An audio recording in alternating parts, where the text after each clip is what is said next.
Hello, Sun, Moon, and Rising Sagittarius. Welcome to my channel Dream Tarot. This is your new month reading, मार्च 2026, और ये एक general reading होगी जो कि आपसे रेजोनेट कर भी सकती है, नहीं भी कर सकती। आप सिंपल मैसेजेस को कंसिडर करें जो आपसे रेजोनेट करते हैं। इसके अलावा अगर आप मेरे चैनल पे न्यू हो तो उसको सब्सक्राइब करें, मेरे चैनल को भी सब्सक्राइब करें। उनका लिंक डिस्क्रिप्शन में मौजूद है। अगर आपको मुझसे पर्सनल रीडिंग चाहिए तो भी आप मुझसे मेरे इंस्टाग्राम पे कांटेक्ट कर सकते हैं। लेट्स सी कि क्या मैसेजेस आते हैं सेजिटेरियस के लिए मंथ ऑफ मार्च में।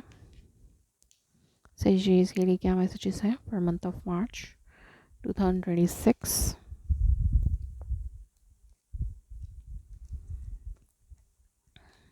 ओके, अंडरनीथ आपके पास है queen of wands. It shows के okay, queen of wands, devil and page of swords. Like maybe आप किसी चीज़ का वेट कर रहे हैं, किसी टॉक्सिक सिचुएशन के एंड होने का वेट कर रहे हैं, और अब आप इस टॉक्सिसिटी को अपनी लाइफ में बिल्कुल भी जगह नहीं दे सकते हैं, और अब आप अपने लिए बोल्ड स्टेप्स ले रहे हैं ताकि आप इस सिचुएशन से बाहर निकल सकें। फर्स्ट वीक में आपके पास है एट ऑफ वॉन्ड्स। कहीं ट्रैवल हो सकता है, कोई कम्युनिकेशन आ सकती है, और अगर आपकी चीज़ें स्टक थी तो वो चीज़ें रैपिडली आगे बढ़ सकती हैं। कोई कम्युनिकेशन, कोई हार्ट टू हार्ट कन्वर्सेशन किसी की तरफ से। सो यस, अगर आप किसी कन्वर्सेशन का वेट कर रहे थे तो वो आ सकती है आपकी तरफ। लेट्स सी, कोई न्यूज़ भी हो सकती है। सो लेट्स सी कि एट ऑफ वॉन्ड्स क्या है, why this eight of wands is here. So yes, eight of wands. So yes, अगर आप किसी हीलिंग या चेंजेस का वेट कर रहे थे तो वो आपकी लाइफ में अब आ रही हैं और चीज़ें बदल रही हैं आपके लिए। इन मंथ ऑफ मार्च में things are working for you in your favour. आपके साथ, आपके फेवर में चीज़ें वर्क कर रही हैं और आपकी ख्वाहिशात कुछ पूरी हो सकती हैं। सेकेंड वीक में आप थोड़े से केयरफुल आपको रहने की ज़रूरत है। या तो आप कुछ प्लान्स कर रहे हैं जो आप किसी को नहीं बताना चाहते, या फिर आपकी लाइफ में कुछ ऐसा हो रहा है जो कि आपको नहीं समझ आ रहा, नहीं पता नहीं चल रहा आपको।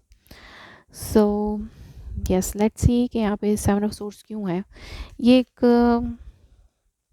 कन्वर्सेशन के साथ साथ कुछ एब्यूसिव कन्वर्सेशन भी हो सकती है, लेकिन कुछ लोगों के लिए नहीं, कुछ लोगों के लिए। बट लेट्स सी के यहाँ पर सेवन ऑफ सोर्स क्यों है। कुछ लाइज, चीटिंग आपके सामने आ सकती है। कम यहाँ पर अगर ये सीधे नहीं है जो मैंने अभी बताई हैं, मे बी ये आप अपने इमोशंस को हाइड करें। You are controlling your emotions, controlling your feelings. आप किसी को भी नहीं पता चलने दे रहे कि आपकी लाइफ में या आपके अंदर क्या चल रहा है, आपके इमोशंस क्या हैं। इस वक्त अपने इमोशंस को बहुत ज़्यादा कंट्रोल आपने रखा हुआ है। यस, आप आइसोलेटेड हैं। कुछ टाइम आप अपने अपने साथ गुजारना चाहते हैं। आप कुछ लाइक कोई भी किसी से भी मिलना नहीं चाह रहे हैं। कुछ डिसीजंस आपको लेने हैं, ये वाइज डिसीजंस हैं। लेट्स सी के यहाँ पर यस, अगर आप किसी पेनफुल साइकिल से गुजर रहे हैं, कोई कोई सिचुएशन है जो कि एंड नहीं हो रही है, कोई पेनफुल साइकिल है जो एंड नहीं हो रहा, जिसकी वजह से आप अनस्टेबल फील कर रहे हैं।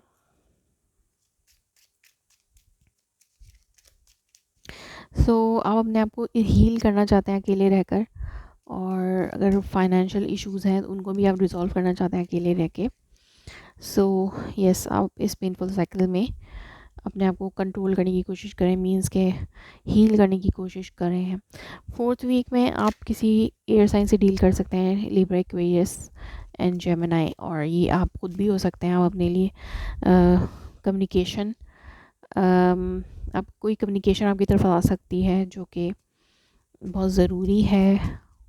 कोई ट्रुथ आपके सामने आ सकता है। Let's see, yes, page of wands, तो ये कम्युनिकेशन ही है। और मे बी आपने डिसाइड कर लिया है, आपने डिसीजन ले लिया है कि आपको किसी भी सिचुएशन में किसी के ऊपर भी डिपेंड नहीं करना है। आप जस्ट अपने ऊपर डिपेंड करें, अपने ऊपर रिलाई करना चाहते हैं और अपने ऊपर फोकस करना चाहते हैं, अपनी लाइफ में आगे बढ़ना चाहते हैं। तो सिंगल लेकर रहकर बोल्ड स्टेप आप लेना चाहते हैं, किसी के ऊपर डिपेंडेंट नहीं है। Pay attention to the red flags. तो यस, जो भी रेड फ्लैग्स हैं, अगर आपको डिसेप्टिव एनर्जी का सामना है तो आप उससे, उन चीज़ों से बाहर निकलने के लिए आप रेडी हैं। Soulmate, yes this is your soulmate. May be your, आपको लगता है कि आप किसी, आपको सोलमेट की तलाश है अपनी लाइफ में। Forgive and learn as you release and heal the past. You forgive you experience more love in your present moment. तो यस, लाइक ये forgive and learn जो है आपके लिए एंड ऑफ द मंथ में होना चाहिए, क्योंकि आप forgive learn करें और कट आउट करें चीज़ों को जो सर्व नहीं करें, और आप आगे निकल बढ़ रहे हैं। Free yourself, time to take back control of your life. तो ये सब अपने आप को फ्री करें और अपनी लाइफ का कंट्रोल अपने हाथ में लें। ये सब एडवाइजेज हैं और ये आप खुद भी डिसीजंस अपने लिए ले रहे हैं। लेट्स सी कि यहाँ पर आपके लिए अदर मैसेजेस क्या हैं। Adjustments are required. So yes, अगर आप एडजस्ट कर सकते हैं कम्युनिकेशन के थ्रू तो कर लें। और it's time to breathe out. तो यस, आपको एक रिलैक्स टाइम चाहिए ताकि आप अपने लिए कुछ डिसीजंस ले सकें। Emotions are running high. तो यस, यहाँ आपके इमोशंस हाई हो सकते हैं, लेकिन आप कंट्रोल करना जानते हैं उन्हें। और मतलब मार्च जो है आपके लिए डिसीजन टाइम हो सकता है। कुछ ख़ास डिसीजंस आपको लेने हैं ताकि आपकी लाइफ में कुछ न्यू सिचुएशंस आए, कुछ चेंजेस आए। Nothing will come out from this situation. तो यस, किसी भी चीज़ का आपने वेट किया, आपने कम्युनिकेट करके भी देखा, लेकिन अगर उसका रिजल्ट नहीं आपको मिल रहा तो आप इससे मूव ऑन कर रहे हैं। डेफिनेटली आप मूव ऑन कर रहे हैं और आगे बढ़ रहे हैं। सो यस, चेंजेस आपकी लाइफ में यही आ रहे हैं कि आप अपने लिए डिसीजंस ले रहे हैं और मूव ऑन कर रहे हैं। जो भी चीज़ आपको सर्व नहीं कर रही, आप आगे बढ़ रहे हैं। So that was your reading. If it resonates you, please let me confirm in a comment below. Like my video, subscribe my channel. Thanks for watching.